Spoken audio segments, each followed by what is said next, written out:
Makofi. My son and my daughter, I'm here.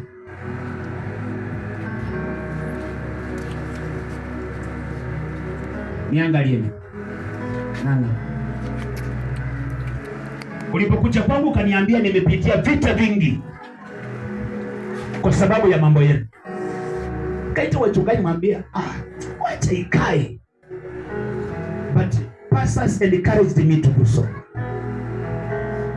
Kijana huyo akakimbia kwangu usiku saa 6. Akagonga gate usiku. Akasema, Bishop, I'm dying. Wewe unakufa nini?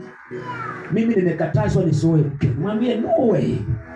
Nilikesha na yeye kwa baridi, nikachukua kiti kaeka nje. Kalala, nikasema is okay.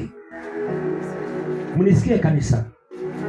Bahati huja mara moja na inaenda.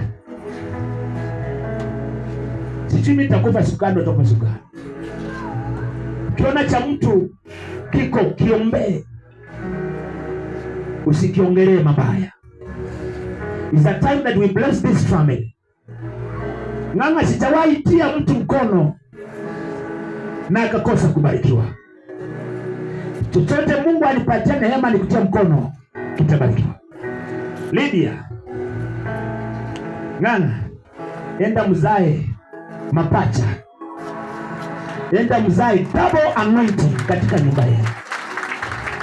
Na mnipate. Mwana mtakayepata, mtu yote asimulee kwa mikono kwa haraka. Mama unisikize mzuri. Maana inaweza kuwa mwanzo wa kila kitu. Vita na neema ya kila kitu.